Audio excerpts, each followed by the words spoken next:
Hey guys, Dominic here at Red Leaf Exotics. I've missed you all so much. Still have to post the other Exotica plants unboxing video, which we will do.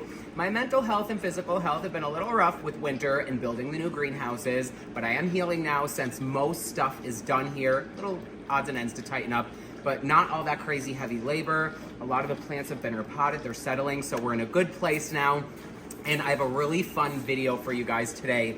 I wanted to do a display here in the new greenhouses with Pinguicula, and I've also been really inspired by outdoor crevice gardens, which are usually for cacti, succulents, and more alpine growing plants. So I wanted to mix the two different styles together. So I'm gonna do a bog garden / crevice garden with Pinguicula today, and I wanted to have you guys in on the journey. So let's get into this. I think it's gonna turn out so good. So I have a Pinguicula tank up at the house, and all it is pure lava rock.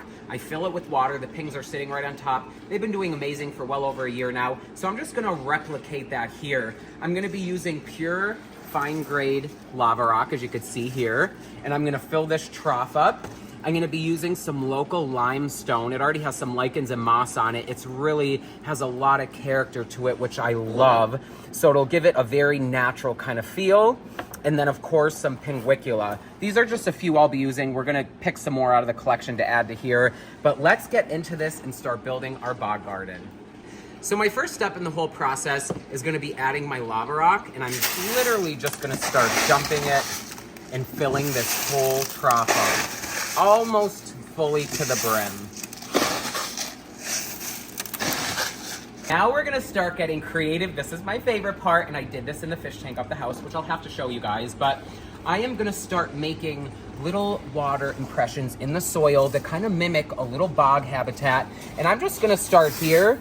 I'm gonna dig down. You could already see I have some water in here. So let's pretend this will be my first little pond, if you wanna call it that. And what I'm gonna do is put the hose in here, and I'm just gonna start filling this up until I'm happy with the water level.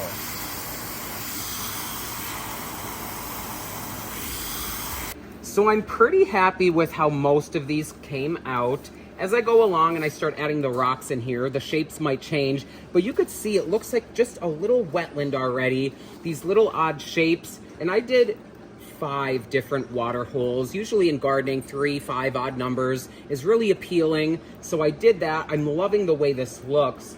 So now the next step, and it's just gonna keep getting better, is adding the rock. And it's really gonna start coming to life now. I have all these thin pieces of limestone, as I mentioned in the beginning, and this is where the crevice garden vibe is gonna come in. And one of the most aesthetically pleasing things about a crevice garden, or at least the style I like, is when you start dipping them into the soil in these slices like this, making these little crevices. I'm gonna go this way. And it almost looks like a big stone that cracked in half. And these are all the little shards that are coming off it. And I'm gonna kind of make it pointed up in the middle. And let me see if I have a bigger piece for the back. But you could see how that, I'm gonna slant them back a little even, make it look natural. And then what I'm gonna do, this can get messy, but it's a fun project. There's no right or wrong way. I'm gonna start grabbing some of my lava rock out of these pools, and I'm gonna get it over the top. And I want the tops of these rocks exposed, but and I'm gonna be pink down in there, I want the crevices full. So now you could kind of see it almost mimics like a little mountain range, or again, a stone that has been cracked in half. And it's just such an appealing look, at least to me. I love the way this looks. And you could grow pings up inside these crevices, whatever you want. I'm sure Drosera would do really well in here too. All of them grow in the open here in the greenhouse, all happy. But that is my first little impression. Now I'm gonna get another rock like this one. And let's see, maybe we can do a rock right in the middle here. And you'll see as the lava rock pushes down, some of the ponds will become deformed, but that's totally okay. This isn't supposed to be perfect, it's about having fun. And every grower is gonna have their own aesthetic or what they like doing. So I'm loving the way that looks there. Now I really liked this big piece of stone with all the mosses, and I'm gonna put this right in this pond here. maybe push the lava rock up, bring it around. You want to tuck it in so it looks like it's kind of just naturally, maybe on the edge of a lake, whatever. And this is already coming to life so beautifully. I love this. Make my little islands here. And with the lava rock and growing up like this, the pings will be able to put their roots down in the water if they need to, keep them up a little higher. Really gives them that advantage to grow however they like. Let me fix this little pool back here. And you can see it really raises up the lava rock. And now let's add maybe another one. Let's have like a little rock edge here on the corner of this pond. I like this flat piece, and this could hold some of the lava rock up. So I'm just gonna see how I push that up, and it's kind of dipping down in the water. It looks just like I feel like I see it in nature. Again, no right or wrong way to do this. The rocks already are really making it come to life.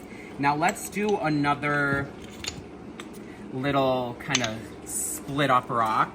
And we have some different angles going on. With the split rocks, I like to kind of keep them in the same direction. Let's see where we could do another one of these. Do we want to go over here? It can get really technical too, but I'm trying to keep it simple for you guys. Let me see if I do one here. Or you know what? We're gonna go over here.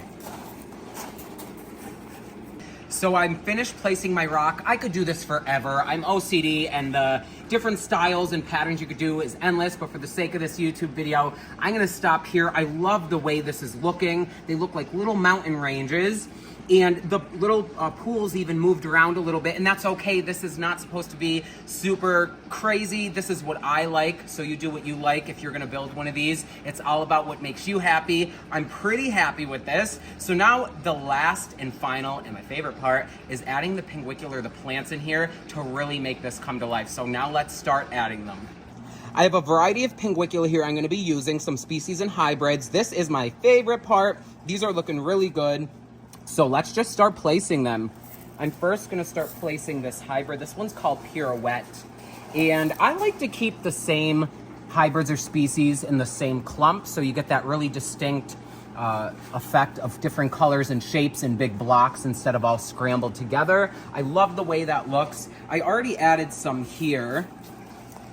And there's all different sizes, so it looks a little more naturalistic, like they're spreading. Oh my God, I love Pinguicula lawiana. This red one here. So we're gonna just put this right in the center so your eye gets pulled right there with its super bright red flowers. This one is cute and grows smaller. This is Pinguicula. Oh God, I'm drawing a blank. I got it, come on, Debertiana. If it ain't a Penthes, you're gonna hear me struggle. But let's put this one here.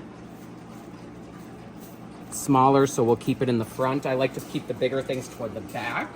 I love this hybrid here. This is Pinguicula lawiana crossed with Emarginata, and it gets these beautiful fuchsia, almost purple flowers. It gets a ton, probably the most vigorous ping I grow. And since this one's more big and really throws out a lot of flowers, we're gonna put that almost in the center, but toward the back. And what I'm doing is just nuzzling it in to the lava rock. And from my experience, pings are very shallow rooted. They'll root right into this. This will always stay moist. The plants can wick up the water and they won't have any problems. One of the final things I'm gonna do to make sure that with the overhead irrigation, that this doesn't fill up and flood everything out. So I'm gonna come maybe an inch below the lava rock with my drill bit, and I'm gonna start drilling just little holes,